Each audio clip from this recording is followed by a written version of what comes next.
Bueno, arrancamos entonces. Hoy vamos a dar la segunda parte del módulo de insuficiencia cardíaca, que es el tratamiento de la insuficiencia cardíaca. No vamos a abordar lo que es la insuficiencia cardíaca aguda y el shock cardiogénico, que eso se va a dar la semana que viene, ¿sí? Para que no sea tan pesado. En primera instancia yo les dejo acá, o sea, en estas diapositivas o esta clase, hice algo que quizás no me gusta mucho, que es poner como mucha información, pero es para que les quede, si después lo quieren rever, no vamos a puntualizar en todo, pero para que les quede, digamos, como un modo de resumen. Hay mucha cantidad de información en insuficiencia cardíaca, hacía bastante que no se actualizaba lo que es todo lo que son las guías.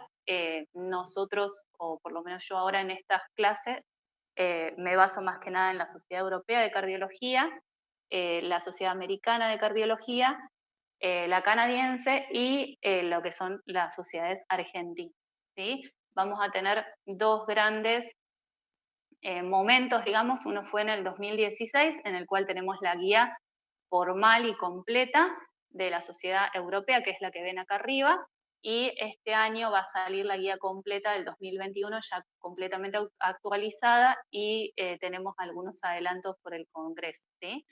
Y después tenemos esta que es la americana, que después dio algunas otras actualizaciones en el 2017, y esto es una comparación que hace la JAC de estas dos guías. En la Argentina tenemos dos sociedades, como para que se den una idea, la Sociedad Argentina de Cardiología y la Federación Argentina de Cardiología. Ambas dan sus consensos y se unieron, digamos, para dar estas dos recomendaciones que están abajo, que es el manejo o la indicación de lo que son las nuevas drogas antidiabéticas en la insuficiencia cardíaca y lo que es el sacubitrilo valsartán, ¿sí? Que serían, estas dos son la misma, la de acá y la de acá.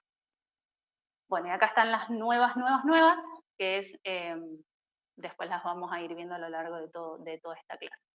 Para repasar la clase anterior, recuerden que nosotros tenemos que ubicarnos en el estadio y la clase funcional de la insuficiencia cardíaca, cuando todavía no tenemos síntomas y no tenemos diagnósticos de insuficiencia cardíaca y tenemos riesgo, que es la A, y cuando ya empezamos a tener impacto a nivel de la estructura del corazón y con sus diferentes clases funcionales, o sea, los diferentes tipos de síntomas del paciente.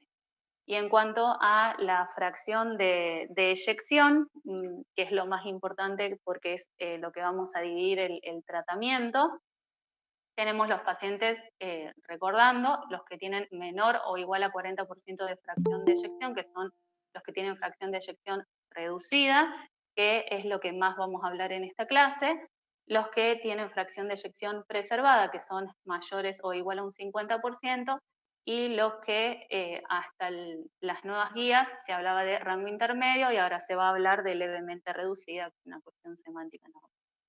Después vamos a tener que dividir los pacientes que están internados de los pacientes que están ambulatorios en consultorio, los pacientes que tienen una nueva aparición de insuficiencia cardíaca y antes desconocían de esa enfermedad, pacientes que tenían insuficiencia cardíaca. No sé si se ve el cursor, ustedes avísenme.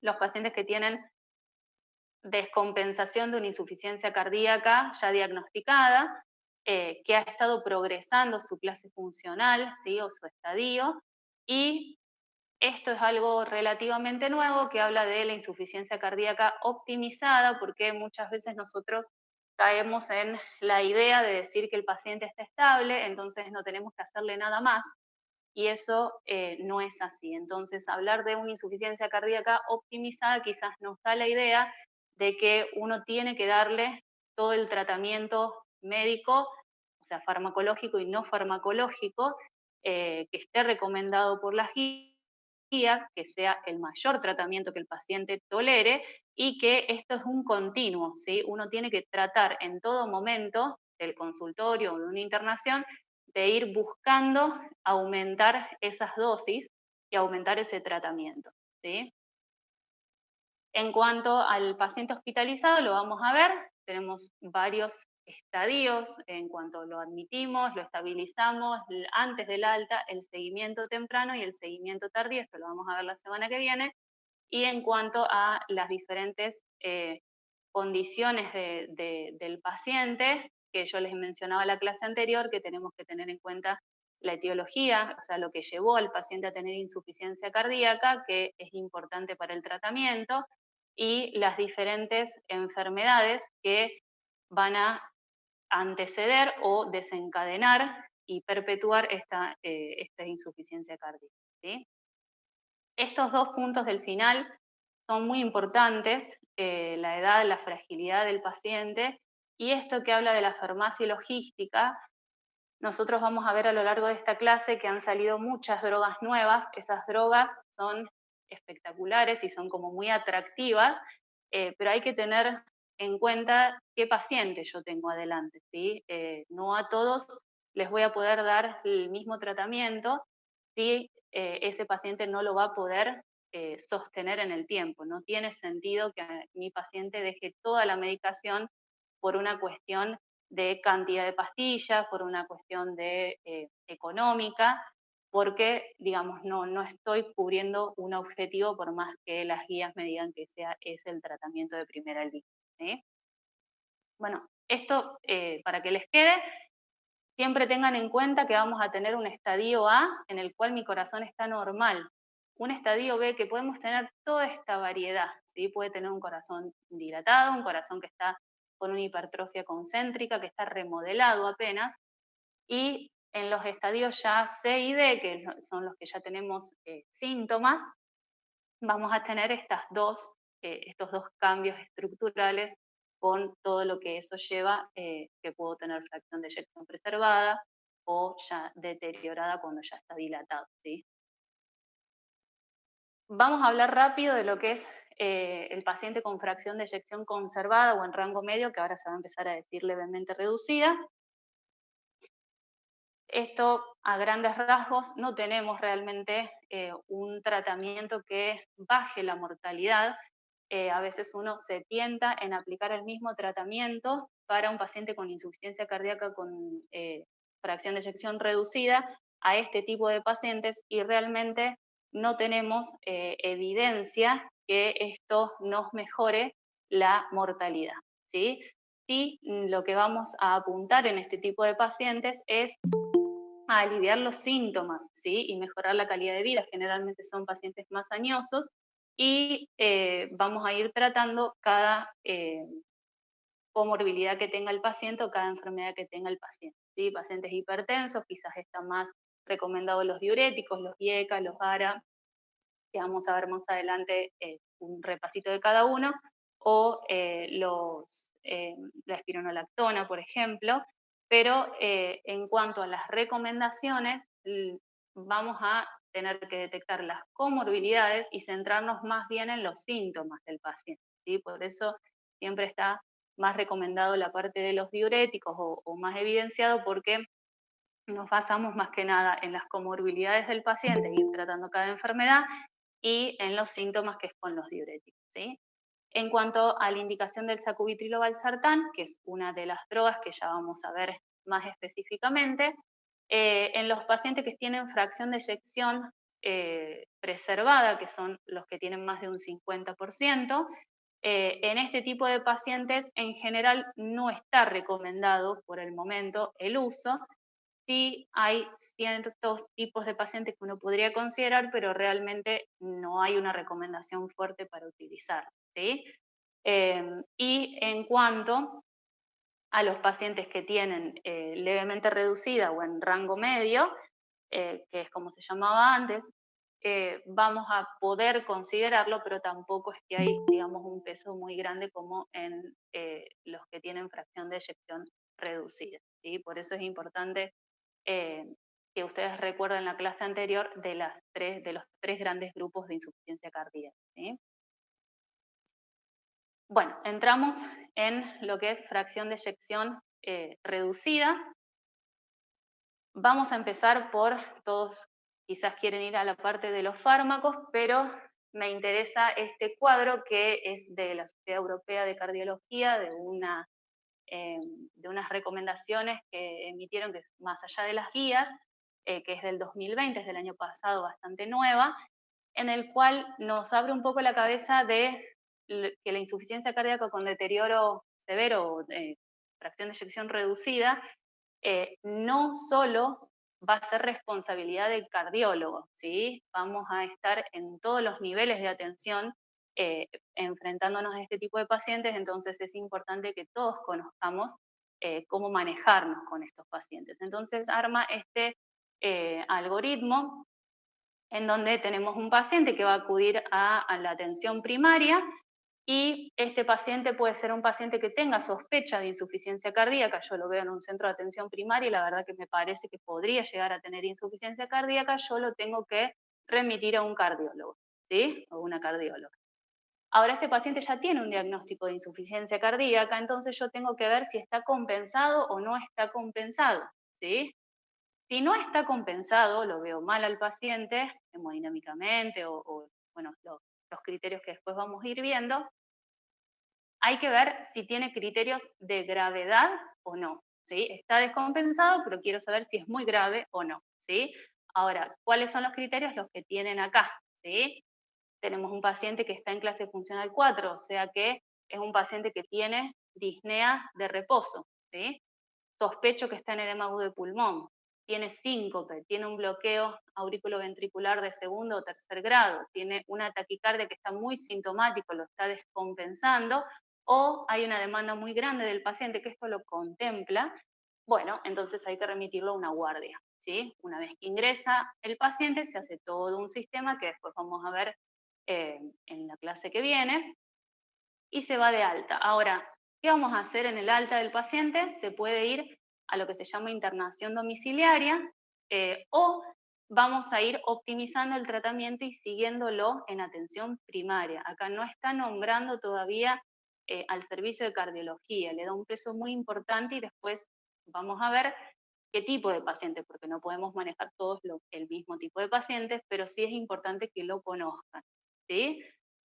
En cuanto al seguimiento de un paciente con insuficiencia cardíaca crónica estable, en realidad con tratamiento optimizado, bueno, entonces, si el paciente necesita o está sintomático y nosotros sospechamos que tiene una cardiopatía compleja o que le tengo que indicar algún dispositivo o es algo ya que es más de la especialidad, bueno, entonces lo vamos a remitir a cardiología. Y acá tiene un peso muy importante lo que es la enfermería en insuficiencia cardíaca, están lo que se llaman unidades de insuficiencia cardíaca, en los cuales el seguimiento y el papel que juega la enfermería es muy importante, tanto sea visitas domiciliarias como lo que es el seguimiento telefónico, y son obviamente enfermeros formados en esto y que conocen, y en cuanto hablamos de los profesionales que están implicados en un equipo multidisciplinario de insuficiencia cardíaca, no solo está el cardiólogo con formación avanzada en insuficiencia cardíaca, sino que está el médico internista, enfermería, que tiene un papel muy, muy importante en este tipo de pacientes, los psicólogos, endocrinólogos, etcétera, ¿sí? Bien. Acá les dejo qué tipo de pacientes, obviamente que los pacientes que son menos sintomáticos, o sea, están en clase funcional 1 o 2, no tienen descompensación en el último año y tienen un tratamiento optimizado, que cuando hablamos de esto, les recuerdo, son aquellos pacientes que tienen todo el tratamiento médico que las guías recomiendan. Bueno, ese tipo de pacientes podría ser atendido en atención primaria, ¿sí? Y obviamente es una visita a un especialista más espaciada, ¿sí? Bueno, estas dos cosas más o menos hablan de lo que les vengo diciendo. El programa multidisciplinario es lo que les dije hasta recién.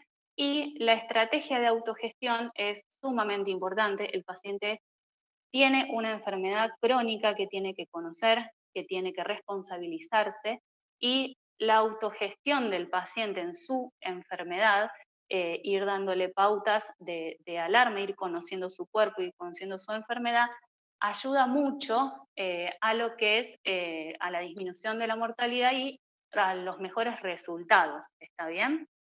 Y acá hay un estudio que el seguimiento por enfermería disminuye la mortalidad por todas las causas. ¿Qué va a hacer la enfermería? Bueno, obviamente que da información, la formación sanitaria del autocuidado, va a tener las pautas de alarma, que son estas que vamos a tener acá, de ver que el paciente ha tenido una ganancia de peso rápida, que tiene los edemas, que tiene disminución en la cantidad de orina, disnea, ortopnea, tos irritativa, dolor de pecho, cansancio. Bueno, todo esto son las pautas de alarmas que el enfermero va a estar como atento para poder remitir a ese paciente a un centro y va a explicar al familiar y al paciente sobre estas pautas de alarma, ¿sí? En esto sale lo que se llama unidades de insuficiencia cardíaca, que son, digamos, equipos de trabajo en el cual vamos a tener distintos objetivos y lo principal es que van a disminuir la morbimortalidad del paciente, va a disminuir la tasa de reingresos hospitalarios y lo que es la variabilidad asistencial. Obviamente que no van a entrar todos los pacientes en unidades de insuficiencia cardíaca, generalmente son pacientes que están en un estadio más avanzado y estas unidades de insuficiencia cardíaca tienen que estar muy bien organizadas y con mucha comunicación para que la atención del paciente sea más amena y más organizada, ¿sí? Pero realmente en los lugares que funciona muy bien y le da una calidad de vida al paciente que es sumamente importante, ¿sí? Acá les dejo cuáles son los criterios para que un paciente entre a un programa de insuficiencia cardíaca, de unidades de insuficiencia cardíaca y los DESAL, ¿sí? En cuanto a la nutrición y la actividad física, dos cosas importantes. En cuanto a la ingesta de sodio, seguimos hablando de que las últimas guías, digamos, uno siempre recomienda que se evite la ingesta de líquidos y de sal, pero realmente no tenemos una evidencia nueva, sólida sobre los beneficios, ¿sí? Más que nada porque los pacientes que tienen una insuficiencia cardíaca muy avanzada generalmente están hiponatrémicos, ya eso nos habla, digamos, de un estadio más avanzado y obviamente que tiene un paciente con peor pronóstico. Y en esto es importante el papel del cloro, que después quizás en otro momento hablaremos, pero el cloro juega un papel bastante importante a nivel renal y por eso hay ciertos tratamientos con carga de lo que es un cloruro de sodio para estos pacientes, para mejorar en los pacientes que tienen resistencia diurética, ¿sí? En general, bueno, el peso saludable, una dieta equilibrada, el tema de la restricción de líquidos, uno siempre trata de decirles que no tomen un excesivo volumen de líquidos, y en algunos pacientes que tienen insuficiencia cardíaca grave, uno lo puede restringir a 1,5 litros, 2 litros de agua por día, ¿sí? Y en cuanto a la rehabilitación cardíaca, es otro pilar muy importante en los pacientes que tienen insuficiencia cardíaca con fracción de eyección reducida. Hay algunos programas, creo, acá en Río Cuarto hay, creo que en el CARS, pero son pacientes que obviamente todo lo que es el ejercicio, cuidado y en seguimiento, según lo que pueda hacer cada paciente, eh, reducen lo que es los riesgos de hospitalizaciones y obviamente que mejora la clase funcional del paciente, si el paciente va a tolerar mejor lo que es su actividad diaria, ¿sí? Siempre se recomienda que hagan ejercicio físico. ¿Mm? Bueno, ¿alguna duda con lo anterior o algo que quieran saber? Bueno, seguimos.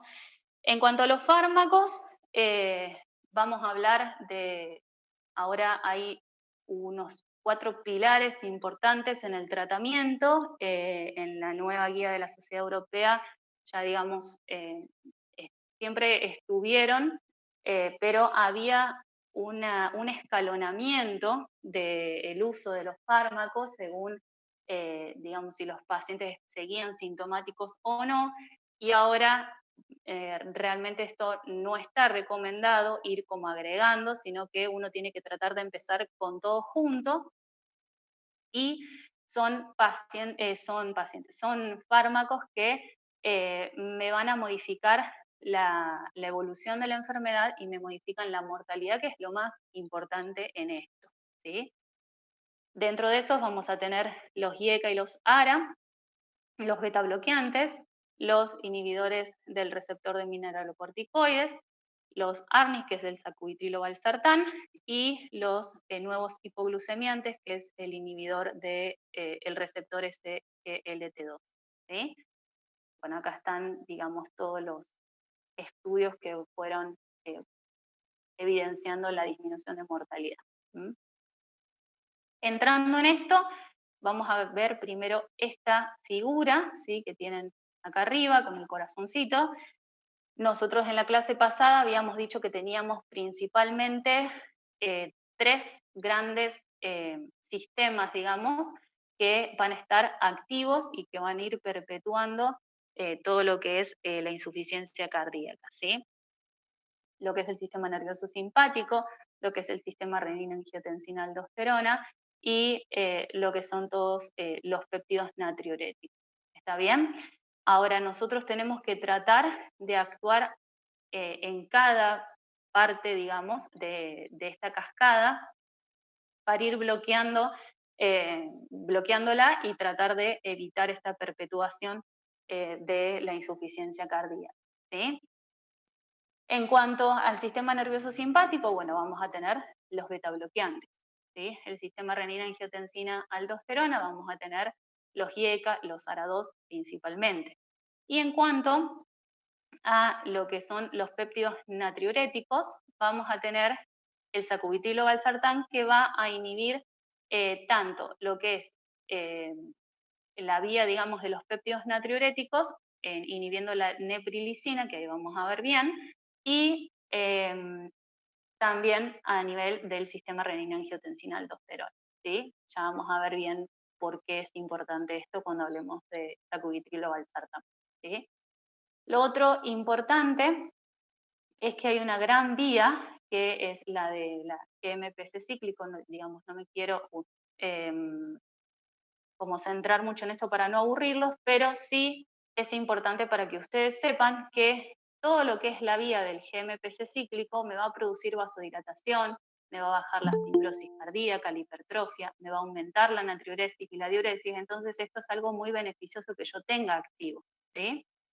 Ahora, todo lo que es el sistema renina-angiotensina-aldosterona me va a producir la vasoconstricción, aumenta la fibrosis cardíaca, la hipertrofia, la retención de sodio y de agua, y esto no es tan beneficioso para nuestro organismo con insuficiencia cardíaca, ¿sí?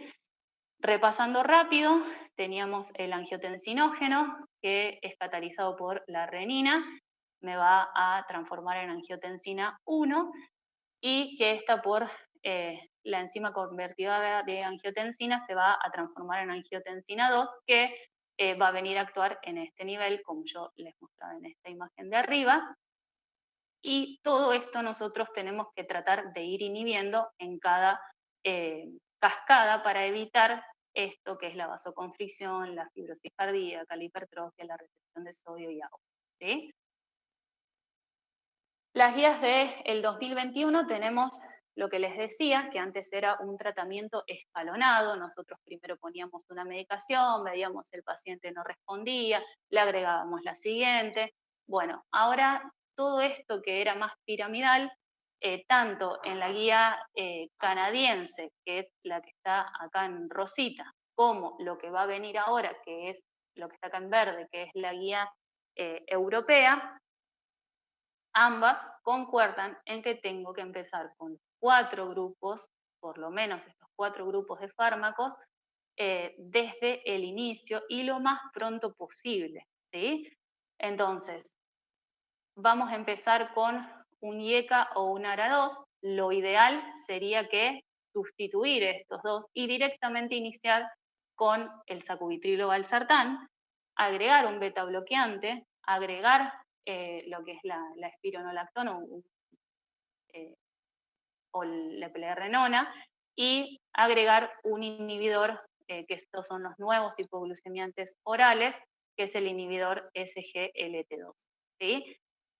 Todo esto, donde tengo la flechita, es tratamiento de inicio. Lo mismo dice la Sociedad Europea. ¿Está bien? Ahora, si yo tengo el paciente que tiene todo esto y sigue sintomático y obviamente tengo una fracción de eyección reducida, bueno, hay que fijarse si el paciente está en ritmo sinusal y tenemos criterio para agregar dispositivos, ¿sí? Por ejemplo, un resincronizador cardíaco. ¿Está bien? Ahora, el paciente está con ritmo sinusal, pero tiene una frecuencia cardíaca más de 70 latidos por minuto. Nosotros en los pacientes con insuficiencia cardíaca con fracción de eyección preservada realmente no tenemos un parámetro de frecuencia cardíaca, digamos, objetivo, pero en los pacientes con insuficiencia cardíaca con deterioro severo o con fracción de eyección reducida, uno tiene que manejar frecuencias cardíacas menores a 70 latidos por minuto, ¿sí? Si yo tengo un paciente que está todavía con 80, 90 latidos por minuto y yo ya le di mi dosis máxima de beta bloqueantes, bueno, entonces yo podría, y esta es sinusal, podría agregarle una droga que se llama ivabradina, que ahí vamos a ver cómo funciona. ¿Sí? Muy bien. Si ya son síntomas resistentes, bueno, ahí ya vamos a hablar de otras terapias más avanzadas, que creo que no es el objetivo de esta clase. ¿Sí? ¿Alguna duda con esto? ¿Podemos seguir?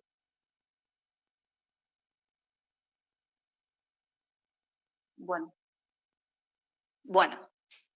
En cuanto, esta es la guía de la Sociedad Argentina de Cardiología, como les decía, se va a recomendar, vamos a saltar por acá primero, un IECA o un ARA, ¿sí? En pacientes que tienen insuficiencia cardíaca con fracción de eyección reducida que están sintomáticos, para reducir riesgo de muerte y hospitalización cuando no pueden recibir el sacubitril o valsartán. O sea que esto es lo mismo que decíamos acá, que lo ideal sería empezar siempre con sacubitril o valsartán. Antes lo que se decía era, bueno, si no tolera el IECA o el ARA, lo pasamos, o si ya lo toleró y todavía sigue con síntomas, lo pasamos al sacubitril o valsartán. Bueno, ahora se dice que no es necesario esperarlo porque los beneficios son reales y no tiene sentido, digamos, dejarlo al paciente esperando a que siga sintomático cuando le podemos empezar esa droga desde el principio,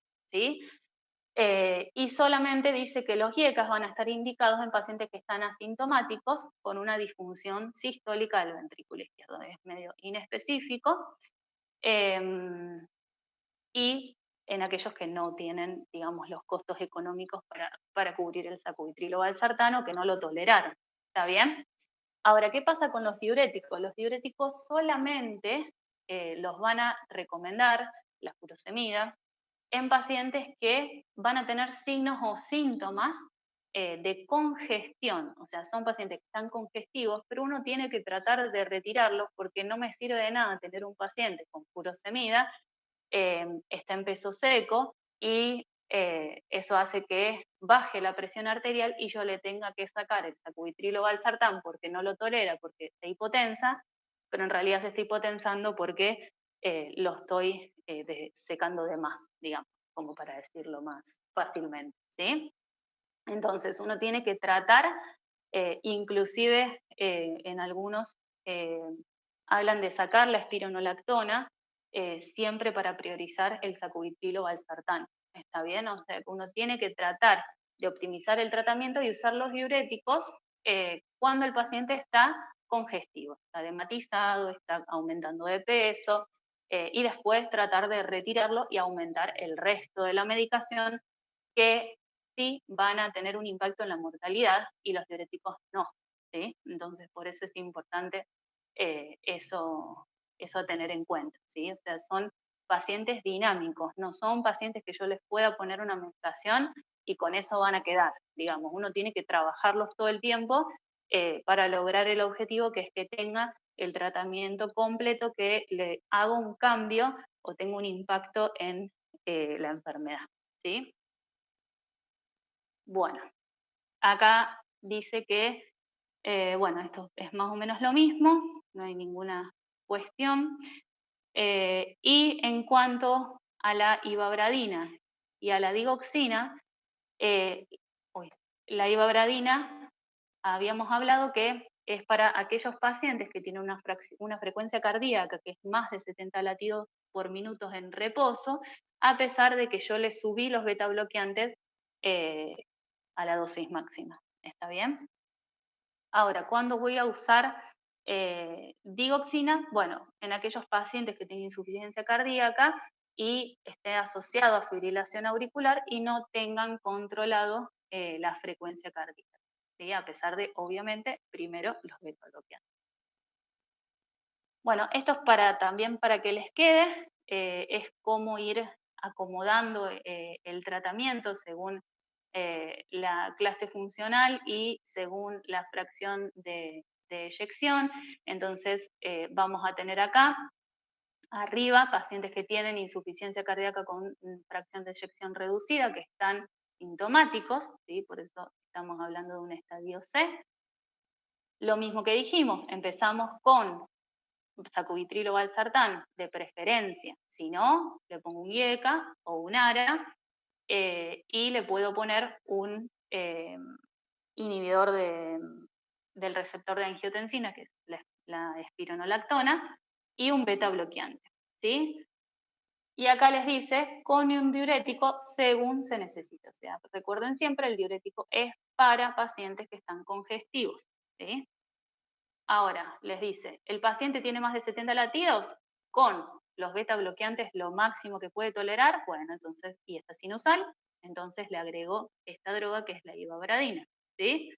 Ahora, el paciente tiene una fracción un filtrado glomerular mayor de 30 y una creatinina de menos de 2,0 y tiene un potasio menor de 5 y todavía está sintomático en clase 2 a clase 4, entonces le agrego un antagonista del receptor, por ejemplo, la espironolactona. ¿Está bien?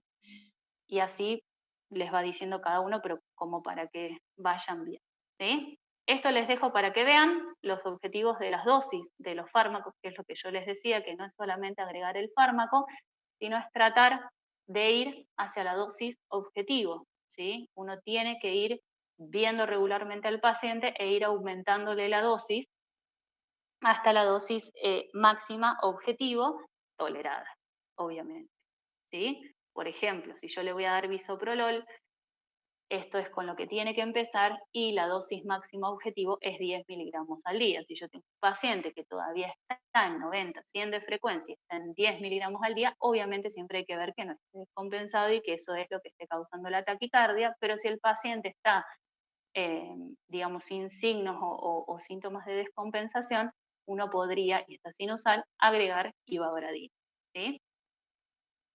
Se los dejo como para que lo vean, ¿sí? Esta es de la canadiense. La canadiense no tiene en cuenta el nebivolol, o por lo menos no lo nombra, sí está en la guía de la Sociedad Europea, ¿sí? Estos son los 4, estos son los 3 más, digamos, recomendados en insuficiencia cardíaca, pero los 4 son los que tenemos evidencia en cuanto a lo que es la mortalidad, no así el atenolol, por ejemplo. ¿Mm? Bueno, entrando en particular en cada grupo de fármacos, yo acá les dejo como resumen para que vean, vamos a tener los IECA y los ARA, por ejemplo, como IECA el enalapril, los ARA el losartán, el valsartán. Vamos a tener siempre que para poder iniciar estas drogas, uno tiene que tener estos criterios, que es son drogas que hay que tener cuidado con el potasio, más en combinación con un inhibidor del receptor de la aldosterona, con el tema de la creatinina, pero si tenemos un potasio menos de 5, una creatinina menos de 2,5 y un clearance de más de 30, entonces podemos iniciar. Ahora, siempre tengo que suspender la medicación si me va aumentando o el potasio, me va disminuyendo el filtrado glomerular. No, a veces simplemente tenemos que bajar la dosis o ir viendo qué otro fármaco me está, digamos, potenciando el aumento del potasio, por ejemplo, ¿sí? Ahora, ¿cuándo sí tengo que suspender? Cuando tengo un potasio mayor a 6, cuando tengo una creatinina mayor a 3 o cuando tengo un clearance menor a 20, ¿sí? Acá les voy a dejar ya para que tengan las contraindicaciones, las precauciones y todo. No es el objetivo, digamos, de la clase, ¿sí? Simplemente que conozcan cuáles son los grupos. En cuanto a los beta bloqueantes, vamos a tener los selectivos, los no selectivos, pero lo principal que ustedes tienen que tener en mente es que los que tienen más evidencia son el bisoprolol, el carvedilol, el metoprolol, y está aceptado el nebivolol en la Sociedad Europea. ¿Está bien? Ahora, cuando obviamente que va a tener un impacto en la mortalidad, en la muerte súbita, va a reducir las hospitalizaciones y va a mejorar la capacidad del ejercicio y la función ventricular, ¿sí? Ahora, ¿cuándo lo puedo iniciar? Bueno, pacientes que lo puedan tolerar, pacientes que estén estables, eso ya les voy a decir cuando hable de las contraindicaciones, que son estas, y la idea es que yo tenga en ritmo sinusal una frecuencia entre 60 y 70 latidos por minuto. Si yo me paso de 70 latidos por minuto, vuelvo a repetirles, y tengo dosis máxima de beta bloqueantes, ahí podría adicionar la ivabradina, ¿sí? Y en FA, o sea, en fibrilación auricular, el objetivo es que tenga 75 latidos por minuto, ¿sí? Ahora, ¿cuándo está contraindicado? En paciente asmático o pacientes EPOC, uno suele usar los que son cardioselectivos, ¿sí? O sea, que inhiben los receptores beta 1. Entonces, uno va a tener un poco más de precaución en aquellos pacientes que estén, no que sean asmáticos, sino que estén con una crisis, ¿sí? Porque no es lo mismo, no es que los pacientes asmáticos no pueden recibir beta bloqueantes, sino que tienen que estar con un tratamiento y que no tienen que estar descompensados. Obviamente que los pacientes que estén con un bloqueo auriculoventricular no vamos a poder utilizarlo, ¿sí? Si están con una bradicardia importante, uno tiene que tratar o de bajarle la dosis o de suspenderlo según el tipo de bradicardia que tenga. Las isquemias críticas periféricas y los pacientes que estén inestables. Algunos suspenden directamente en pacientes que están internados con insuficiencia cardíaca, otros bajan a la mitad, ¿sí? La dosis, según el tipo de descompensación que tenga el paciente. En cuanto a los antagonistas del receptor de mineralocorticoides, vamos a tener la espironolactona y la eplerenona. Siempre tenemos que o tratar de usarla en pacientes que tengan menos de 5 de potasio y un clearance de más de 40. Y yo acá les dejé una guía que está sacada de la Sociedad Europea del 2016, cómo ir solucionando problemas. ¿Está bien? ¿Qué pasa si aumenta el potasio? ¿Qué pasa si baja el clearance de creatinina? Etcétera. Lo mismo, va a reducir la mortalidad total por causas cardiovasculares y las hospitalizaciones, ¿sí? El riesgo de hipercalemia y de deterioro de la función renal va a ser dosis dependiente y puede incrementarse en pacientes que ya tengan enfermedad renal y que estén tratados con GIECA o con ARA, como les dije, que también pueden provocar aumento del potasio, ¿sí? Ahora, ¿qué pasa con el sacubitrilo valsartán? Bueno, el sacubitrilo valsartán es una droga, o sea, es una droga eh, que va a tener, digamos, dos componentes, el valsartán, no sé si acá les dejé, no, vamos a volver acá atrás. el valsartán, que lo que va a hacer es inhibir la angiotensina 2, o sea, los receptores, y el sacubitrilo, que es un inhibidor de la neprilicina. ¿Está bien? ¿Qué es la neprilicina? La neprilicina lo que hace es degradar lo que son los péptidos natriuréticos, que son esos péptidos que a mí me producían vasodilatación, me bajaban la fibrosis, me aumentaba la natriuresis, los degrada, ¿sí? Los transforma en fragmentos inactivos. Entonces yo lo que tengo que hacer es inhibirlo para que no me lo degrade y inhibir la otra vía, que sería la del sistema renina-angiotensina-aldosterona. ¿Está bien? Espérenme que volvemos para acá. Ahora, ¿qué pasa con las equivalencias de esto? Ay, se me va, perdón. ¿Cuándo va a estar indicado? Ya lo habíamos hablado. Y acá les dejo un cuadrito de lo que son las equivalencias. Nosotros vamos a tener 3 presentaciones de drogas de 50, de 100 y de 200, ¿sí? Se dan cada 12 horas y la dosis objetivo es que lleguemos a darle al paciente 200 miligramos cada 12 horas, ¿sí? Ahora, ¿a qué equivale esos 200 miligramos de drogas cada 12 horas? A en valsartán, me gustaría que se fijen más en este, porque realmente la tolerancia de estos dos es un poco diferente, pero si un paciente tenemos por consultorio que tolera un valsartán de 160 miligramos cada 12 horas, entonces yo sé que en la equivalencia debería tolerar 200 miligramos cada 12 horas. Ahora, para poder iniciarlo, uno lo inicia de a menor dosis, pero sabemos que es un paciente que es un buen candidato y que uno no debería tener miedo, digamos, de empezar a titular, ¿sí?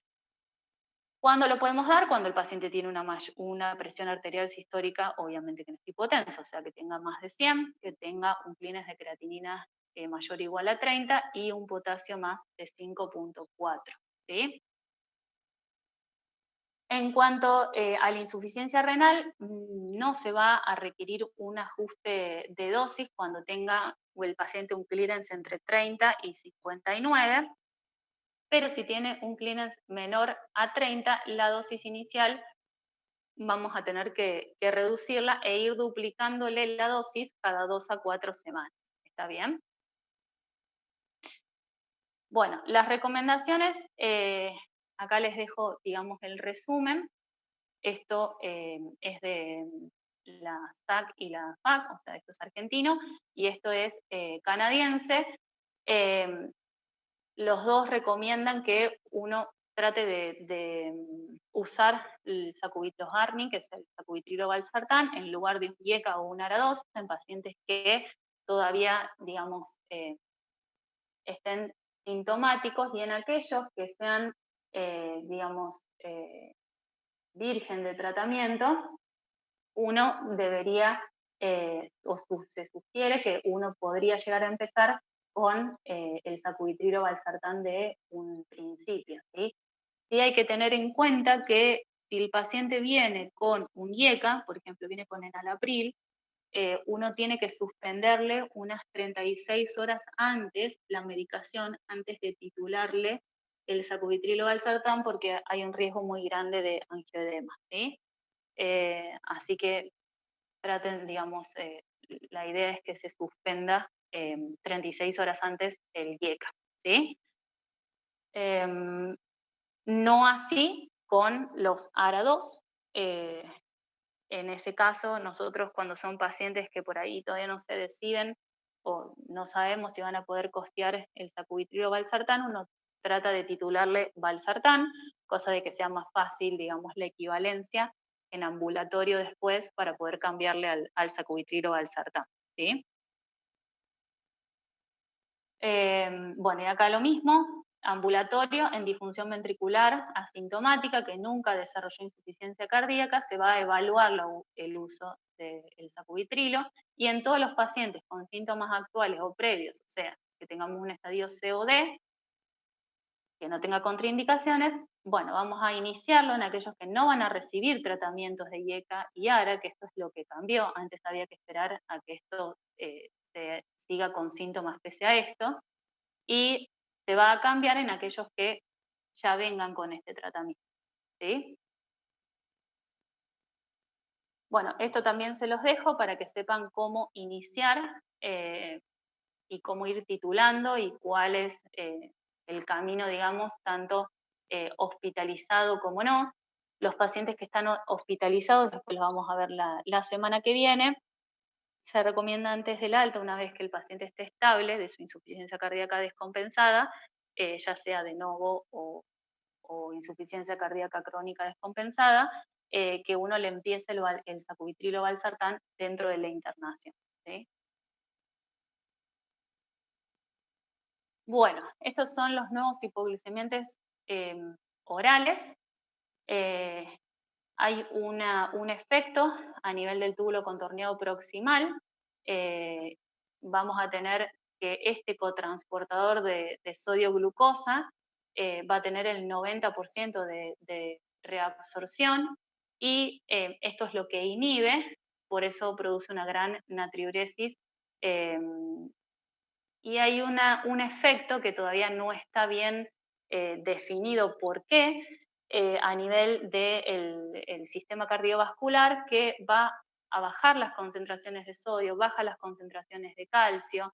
Eso va a hacer que aumente el calcio en la mitocondria y que aumente el ATP, las vías antioxidantes, eh, y mejora todo lo que es la natriuresis y da un beneficio a nivel cardiovascular muy importante, por eso se ganaron su lugar como primera línea, ¿sí? Entonces va a haber una diuresis osmótica, una natriuresis, va a bajar la presión arterial, la rigidez de las arterias, va a tener un cambio a nivel del metabolismo del miocardio, que yo les había hablado que dentro de las remodelaciones cardíacas también juega un papel importante lo que es el cambio del uso del combustible, digamos. Va a bajar la precarga, va a bajar la poscarga, etc. Así que por todo eso, los inhibidores de SGLT2 están dentro de la primera línea y los más, digamos, estudiados, o los dos estudios grandes que hay, es con la empaglifosina y con la dapaglifosina, ¿sí? Las precauciones más importantes son estas dos, que me interesa, que por ahí nosotros tenemos pacientes que tienen insuficiencia cardíaca, tanto para el tratamiento de la insuficiencia cardíaca con dapaglifosina, si tenemos una filtrado glomerular menos de 30, uno tiene que tener cierta precaución, ¿sí? Lo mismo que para la empaglifosina, pero si tenemos un filtrado menos de 20, ¿sí? Y esto me pareció importante, que la función renal puede empeorar hasta un 30% con el inicio de todos estos medicamentos, pero el descenso en la función renal inicial no va a predecir que ese paciente va a quedar con fallas renales, ¿sí? A largo plazo. Y en cuanto a la ivabradina, que se las nombré mucho, si bien no es de primera línea, es importante que sepan que va a actuar a nivel del nódulo sinusal, sinauricular, inhibiendo una corriente que está a ese nivel.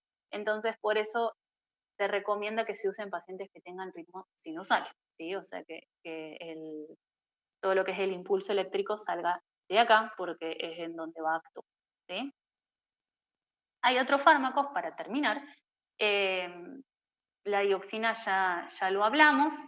eh, es más que nada se usa en pacientes con fibrilación auricular con mal control de la frecuencia. Hay algunos estudios que, bueno, que aumentan la mortalidad, entonces es una droga que hay que tener cuidado en usarla, y no es para nada de primera línea. Uno siempre en un paciente con insuficiencia cardíaca y FA se tiende a poner primero digoxina y realmente no es la primera de elección. Y siempre a pesar del tratamiento con beta bloqueantes o cuando estos no se toleran, ¿sí? Y hay dos drogas, que es el vericiguat y el omecamtiv, que acá no están, este todavía no está probado, el último, que se me perdió este. Y el Vericiguat es lo que yo les decía, que esa primera, digamos, vía que yo les decía que teníamos la guanilata ciclasa, que me aumentaba la vasodilatación, etcétera, que voy a volver a mostrar acá, actuaría a este nivel, ¿sí? Entonces, me estimularía la guanilato ciclasa soluble y la no soluble, y entonces va a sensibilizar al óxido nítrico y eso me va a hacer vasodilatación y todo lo que a mí me beneficia, ¿sí? En cuanto a los dispositivos, ¿hasta ahora tienen alguna duda? Estoy tratando de ser bastante general, pero no sé si me estoy excediendo.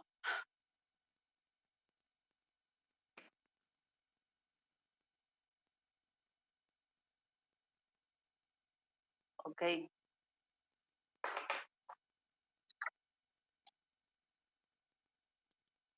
Bueno, No, la verdad que claro. bueno, lo importante es que, digamos, entiendan a grandes rasgos. Después, si no hagan cardio, y pueden seguir especializando. Bueno, en cuanto a los dispositivos, dos grandes dispositivos, para que ustedes sepan, tenemos lo que es la terapia de resincronización, que es para pacientes, que es este que está acá, que se utiliza, es como si fuera el dispositivo del marcapasos, digamos, tiene 3 cables. Voy a decir algo muy general para que me entiendan. Si me escucha el doctor Bracheta o cualquier electrofisiólogo se va a alarmar, pero bueno, para que lo entiendan, es tratar de resincronizar lo que es el funcionamiento de las contracciones de las cavidades del corazón, ¿sí? ¿Cuándo va a estar indicado? Bueno, en pacientes que tengan un QRS muy ancho, o sea, QRS que son bien aberrantes, generalmente con bloqueo de rama izquierda. Esto es como lo más general, lo más clásico. Obviamente que algunas cosas fueron cambiando y hay algunos que inclusive con rama derecha se está empezando a utilizar, y no son, digamos, los únicos criterios, hay criterios ecocardiográficos también, eh, pero bueno, en síntesis, estos pacientes que tengan todavía con TMO, es tratamiento médico óptimo, uno podría mejorar lo que son los síntomas, reducir la morbilidad y la mortalidad con un resincronizador, ¿sí? Pero la tasa de éxito de colocar un resincronizador cardíaco, o sea, para resincronizar lo que es la contracción o la armonía en esa contracción, eh, son estas cuestiones, ¿sí? Que el QRS esté más ancho, por ahí por ecocardiografía también se puede ver ciertos criterios también, pero como lo más aceptado es este primero que está acá, ¿sí? Ahora, ¿cuándo vamos a tener un paciente con un desfibrilador implantable? Vamos a tener lo que es prevención primaria y prevención secundaria. Prevención secundaria es que ya me pasó un evento, y prevención primaria es que todavía no me pasó nada, pero me puede llegar a pasar. Entonces, para prevención secundaria es lo que siempre las obras sociales autorizan, en aquellos pacientes que se recuperaron de una arritmia ventricular que los llevó a una inestabilidad hemodinámica, y que se espera que va a sobrevivir más de un año. Esto siempre es importante porque si yo tengo un paciente que ya está en un estado muy avanzado y realmente, digamos, no tiene una expectativa de vida mayor a un año, no tiene mucho sentido colocarle un cardiodesfibrilador, porque yo no lo voy a salvar, digamos, haciéndole una cardioversión en su domicilio, se va a morir por su propia enfermedad de base, ¿sí? Y en cuanto a la prevención primaria, de lo que es esto de la muerte súbita, son pacientes que están sintomáticos, que están en clase funcional 2 o 3, que tienen una mala función ventricular y que yo trato de reducirle el riesgo de muerte súbita. Ahora, es importante saber que si el paciente está isquémico, si el paciente ha tenido un infarto muy reciente, uno tiene que salir de esa etapa en la cual el corazón está todavía recuperándose, para decir que esa arritmia ventricular que yo objetivé en un holter, que no lo descompensó, que no le hizo que yo tenga que internarlo, hacerle un choque en la guardia, es un criterio de una muerte súbita y que requiere un dispositivo, ¿sí? Porque todas las cuestiones invasivas tienen un riesgo y uno a veces por ahí se tienta a poner dispositivos y realmente hay que tener cuidado porque son dispositivos que pueden infectarse, son dispositivos que los predisponen a otras cosas, ¿sí? Así que bueno. En cuanto al seguimiento, los pacientes que tienen bajo riesgo, alto riesgo o riesgo intermedio son como clasificaciones. Esto es algo que quizás intuitivamente uno reconoce, pacientes que tienen muy bajo riesgo, que están asintomáticos o que tienen síntomas ante muchos esfuerzos y que no han ingresado a la clínica o un hospital dentro del año previo. Bueno, uno lo puede ver a los 6 meses o al año, ¿sí? Y una revisión anual se recomienda tanto en las unidades de insuficiencia cardíaca, si es un paciente que está avanzado, o en generales de cardiología o medicina interna, ¿sí? Ahora, un paciente con alto riesgo, o sea, que tiene una clase funcional 3 o 4, bueno, yo, este paciente tengo que evaluar su fragilidad, ir titulándole la medicación, y lo ideal es que estas titulaciones sean lo más frecuentemente posible. Entonces yo lo puedo ver de 1 hasta 4 semanas de diferencia, ¿sí? O sea que es un paciente que yo voy a ver muy frecuentemente para ir titulándole los fármacos. Está bien, por esta cuestión que yo les decía que es bastante artesanal, necesitan un seguimiento mayor, ¿sí? Y pacientes que están con muy, muy bajo riesgo y están muy estables, entonces quizás no necesiten entrar en una unidad especializada de insuficiencia cardíaca, y cuando yo puedo sacarlo de estas unidades especializadas de insuficiencia cardíaca, bueno, cuando hace un año que están asintomáticos o que tienen síntomas ante muchos esfuerzos, lo mismo que les decía, que no tengan ingresos durante un año, que tengan el tratamiento óptimo, que lo toleren muy bien, que hayan mejorado su clase funcional, ¿sí? En 2 determinaciones consecutivas, que quizás tenga una insuficiencia cardíaca porque ha tenido una miocarditis y lo ha podido recuperar, entonces tiene una causa reversible para insuficiencia cardíaca y está completamente controlada, y que yo tenga, lo que yo les decía, una red en la cual tenga un médico que quizás no sea especialista, pero que esté entrenado y que tenga experiencia en insuficiencia cardíaca, ¿sí? Esto, para que les quede, es más o menos lo mismo, es cada cuánto uno lo va a seguir al paciente, y esto es de la sociedad canadiense. Entonces, lo mismo, es si es de rutina, si es semiurgente, si es urgente, si es emergente, ¿sí? Eso es, acá les va a decir cada cuánto lo tengo que ver yo. Y lo mismo de si el paciente tiene bajo riesgo, alto riesgo o mediano riesgo, ¿sí? Y 2 palabras de la insuficiencia cardíaca avanzada, ¿sí? Siempre que yo tenga pacientes, ¿cuándo voy a derivar a un paciente a un centro especializado de insuficiencia cardíaca? Bueno, primero que tenga menos de 75 años, ¿sí? Ahora, si tiene, esto es relativo, ya realmente hay, digamos, se está revisando esto, pero esto es lo último que está escrito, tenga menores de 75 años, que yo tenga una comorbilidad que no tenga una esperanza de vida menos de un año, o sea, que viva más de un año el paciente. Si me cumple eso, entonces el paciente puede ser que lo trate en el servicio local. ¿Está bien? El paciente está bien, no tiene, digamos, no es de urgencia. Ahora, si el paciente tiene una insuficiencia cardíaca a pesar de un tratamiento óptimo, ¿sí? Incluyendo un resincronizador o un cardiodesfibrilador, bueno, entonces yo tengo que mandarlo a un centro de insuficiencia cardíaca avanzada.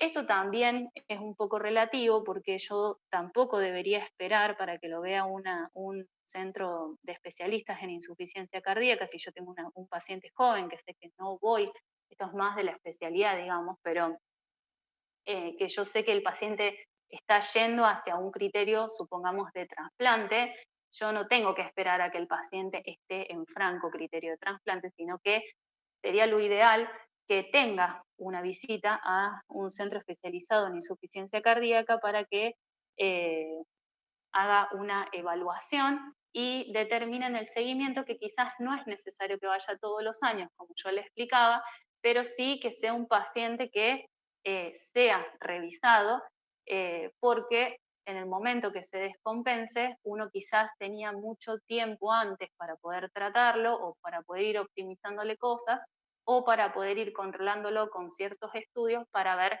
si entra a una lista de trasplantes, ¿sí? Y no llegar tarde cuando ya el paciente tiene fallo de otros órganos y que le contraindican un trasplante, ¿sí? Entonces, esto es importante, ¿sí? Pero es más para nosotros. Y en cuanto, como resumen, en cuanto a las guías de la Sociedad Europea del 2021 que van a salir este año, en el Congreso, digamos, salieron estas recomendaciones que yo les fui hablando durante toda la clase, que el sacubitrilo valsartán está recomendado para bajar el riesgo de hospitalización y de muerte, es clase 1, nivel de evidencia A, o sea, tiene la mejor recomendación. Los beta bloqueantes lo mismo, bajan el riesgo de muerte y de hospitalización, también es clase 1A. El espironolactona, por ejemplo, es recomendada en pacientes también, todos estamos hablando de fracción de eyección reducida, para disminuir el riesgo de hospitalización y muerte, o sea que todos los que están acá, que son los que yo les estaba hablando, son las drogas que me van a hacer un cambio en la mortalidad del paciente, que es algo obviamente no menor, o sea, son los modificadores de la enfermedad. El vericiguat, que es esta droga que yo les decía, podría llegar a considerarse en pacientes que están en clase funcional 2 o 4 y que han tenido una internación reciente, pese al tratamiento médico óptimo, se podría llegar a considerar, tiene un nivel de evidencia que es aceptable, realmente acá no lo estamos usando todavía, y el omecambir que todavía, digamos, no está habilitado, pero está teniendo un peso un poco más importante, ¿sí? O sea que en resumen, sacubitril/valsartán, beta bloqueantes, los nuevos, que es la dapaglifosina o la empaglifosina, los nuevos hipoglucemiantes, esos serían como los de primera elección con los inhibidores del receptor de angiotensina, por ejemplo, el espironolactona. Eso sería lo que el paciente tiene que recibir desde un principio. Y esto está resaltado acá, que está recomendado administrarlos antes del alta médica, ¿sí? Y que la visita tiene que ser como lo más pronta posible después de una internación para ir titulándolo de 1 a 2 semanas, ¿sí? Hasta 4 semanas. Esto me parece también importante, ya les juro que los dejo, pero en cuanto al hierro, nosotros tenemos en los pacientes con insuficiencia cardíaca avanzada lo que se llama hospital de día de insuficiencia cardíaca. El hospital de día de insuficiencia cardíaca es como una estructura que uno no, digamos, no necesita tanta infraestructura, necesitamos sí de enfermería que esté bien preparada para infusiones cortas de furosemida, de hierro y de el levosimendan, que es un inotrópico que se puede hacer de forma no, digamos, no requiere una internación en unidad coronaria, ¿sí? Son internaciones cortas, por eso se llama hospital de día, como se usa el hospital de día en oncología, Y el hierro tiene un papel muy importante porque los pacientes con insuficiencia cardíaca no tienen una buena absorción de hierro bioral y el hierro, los depósitos de hierro están deplecionados. Uno debería, por lo menos una vez al año, dosar el hierro y determinar si el paciente requiere infusión de hierro, y lo que está recomendado es la carboximaltosa, que es el Ferinjet, el famoso Ferinjet, que es lo que, digamos, beneficia las rehospitalizaciones o baja las rehospitalizaciones y beneficia lo que es los síntomas de fatiga por esta depresión de hierro, aunque el paciente no esté anémico, ¿sí? Que eso es otra cosa, digamos, muy importante, ¿sí? Así que lo que dice acá la recomendación de la ES del 2021, que uno puede considerar, porque esto se veía en algunos estudios ambulatorios, pero no estaba bien determinado en lo que es la internación, pero se puede considerar hacer una reposición dentro de la internación, ¿sí? Hay criterios, obviamente para transfundir, pero es importante eso también, ¿sí? Así que bueno, muchas gracias, espero que les haya servido. Se terminó.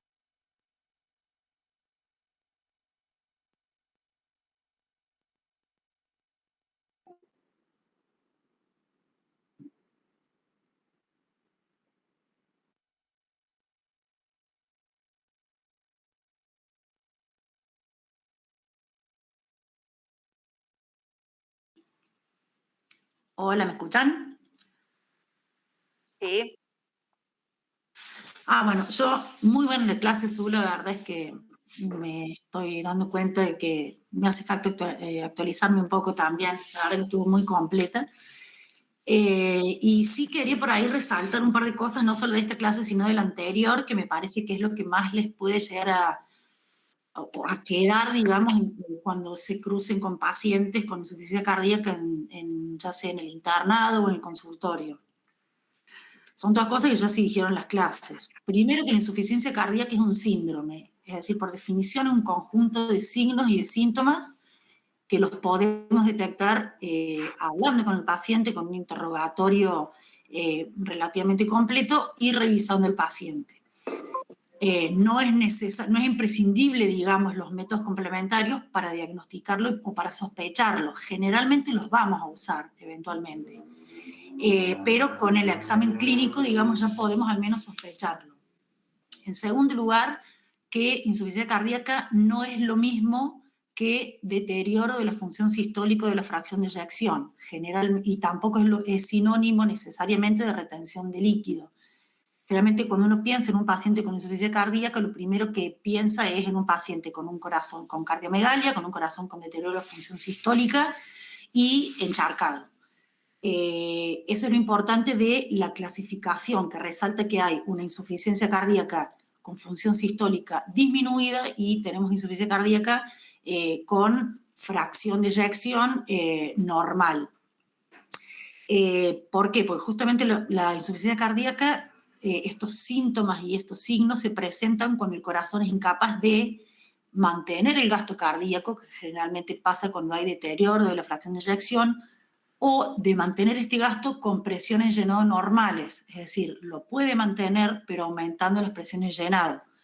Eso fundamentalmente es la disfunción, lo que llamamos disfunción diastólica.